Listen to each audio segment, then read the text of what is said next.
Live streaming today as compared to 10 years ago has grown exponentially to the point where there's not really many people left in this world that don't understand what live streaming is. And with that, profitability in the space increased dramatically. The issue is when you increase profitability in something, you also increase the amount of people that are attempting to defraud the system for personal gain. Before we dive into who's U-botting and why they're doing it, let's first break down the process of U-botting and what it does. Botting is something that primarily began in the music industry. A lot of the artists that you listen to either buy their followers or buy streams on their music in an attempt to seem bigger than they really are. Now, the reason for this is that they get more royalties, obviously, because there's more streams on their music, and they get better placement on Spotify, because if the song is doing good, then Spotify's going to place it high and recommend it to more people. Once you have that and your name is out there more, brands want to pay you more now because they think you're bigger than you truly are, and labels want to pay you more for the same exact reason.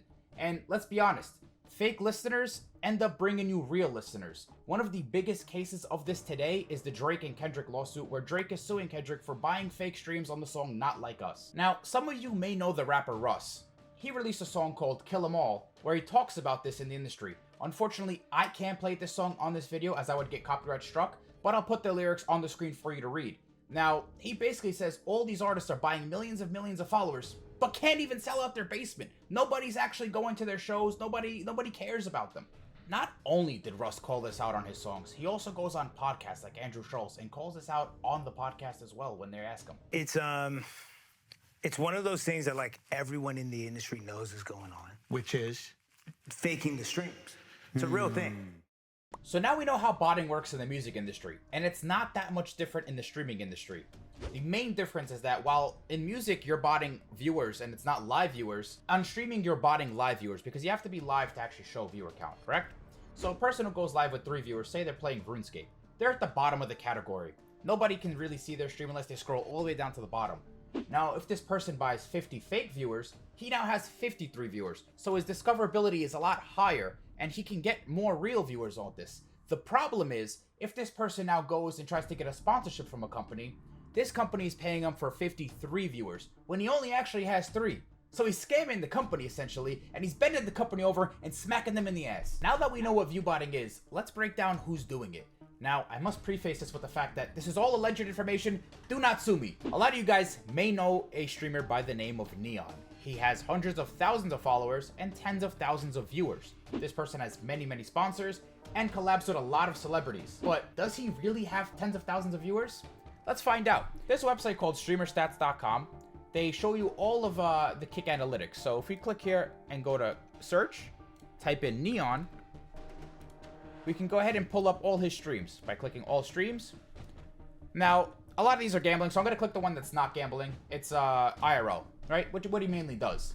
Now, he peaked here at, or he averaged 35,872 viewers, peaked at 41,000. When you see a stream like that, you're expecting, okay, he maybe has, let's be generous, say 15,000 chatters, right? 15,000 unique chatters in that stream. You know, you had 41,000 viewers at one point. But if you scroll down, he only has 1.5k unique chatters during that stream. So out of the 41,500 viewers, only 1,500 talked. That's a 96-4 ratio. Now on top of that, not only did only 1,500 talk, but it's a 62-38 ratio of emotes and text. So 62% of them didn't even type messages. They just wrote emotes. Now, let's be honest. Maybe an anomaly, right? Let's give him the benefit of the doubt. It's an anomaly. Let's go to another stream. Celebrating Akiway birthday, right? Wow, 47.9 thousand peak viewers in this one, 37,000 average viewers. This one's gotta have at least 20,000 active chatters, right? Oh, 2.8, I see. So 93-7% ratio on this one, and 61 to 39% emote to text. Now, I'm not saying Neon gets no viewers. Obviously he gets viewers, because like I said, even fake viewers bring you real viewers. But sponsors would not be paying anywhere near as much money if he, say, had 5,000 viewers, right? They wouldn't be paying as much money because they're paying for 40,000 viewers. Now, a lot of these celebrities they collabs with thinks he has 40,000 viewers, so they come and collab with him because of that. Now, I want to again say, this is all alleged information, but let's go ahead and pull up a stream by the name of Trainwrecks TV. Let's go ahead and click all streams, click on any random stream here, and see that he averages 16.4 thousand and peaks at 23.8 thousand. You can see his graph goes up and then fluctuates throughout the stream.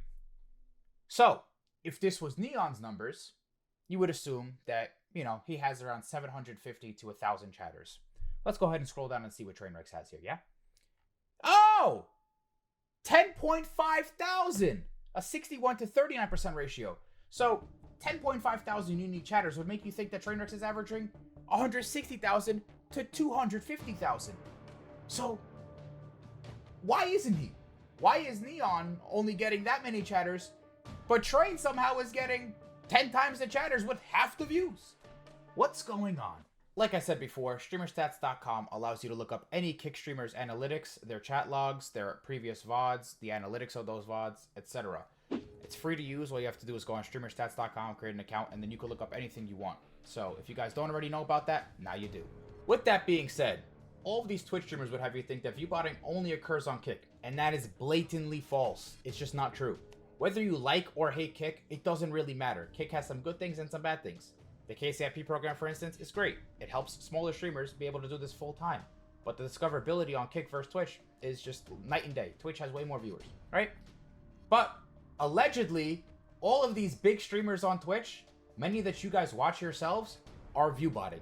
Almost all of them. In July, Twitch tweeted out that they were going to be cracking down on view botting.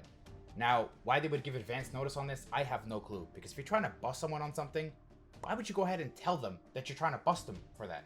That seems counterproductive to me, but that's neither here nor there. August 21st rolls around, and bots stop working. Twitch viewership drops by 20 to 40%, as you guys can see the hour-by-hour graph on the screen right now. Dropped by 20 to 40%. Did your favorite streamer stream that day? If they did, what was their viewership that day compared to 3 days later or 3 days before then? What was their viewership? Streamers like Lacey went live for an hour that day, where he said he was going to keep being live until he wins a PS5, but didn't win the PS5 in an hour. And then ended the stream and said, oh, Twitch is age restricting my content, so I won't be going live. 3 days later, he's back! When, ironically, all of the viewership goes right back up. My stream. I did want to let y'all know, I got an email last night that the age restriction was lifted off my account. So I'm pretty sure they removed the label, but didn't remove the age restriction. But unfortunately, a narrative was spun by a certain streamer, and we're just gonna have to get past that bullshit. But it is what it is, bro. It's honestly a lose-lose, because now if I have a lot of viewers, I'm view botting, and now if I don't have a lot of viewers, Listen. Now, of course, the botting provider did fix their software within 3 days, and a lot of these streamers managed to get their viewers back compared to the 3 days that it was down.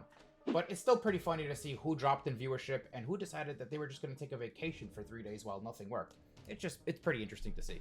Again, this was all alleged information. I'm not saying that anyone is conclusively botting or not botting. That is up for you to decide. You guys can see the graphs, you guys can see your streamers, what their stats are, etc. So that's up to you to decide whether or not they're botting. But I want you guys to tell me down in the comments below, what do you guys think of you botting? What do you think it's doing to the streamer industry? Because realistically, I don't really know how a small streamer can make it these days, when if there's streamers out there botting hundreds of viewers, how is a guy who's small supposed to make it if he doesn't bot? It seems like it's harder now more than ever to actually make it in streaming, because of all these people faking their viewers and faking all these followers and doing all these things to basically make themselves seem bigger than they really are. So how do you make it now in this industry? I want you guys to tell me down below what you guys think. I appreciate you guys for watching this video. Let me know down below what you guys thought. If you liked the video, leave it a thumbs up, subscribe for more content, and I'll see you guys next time.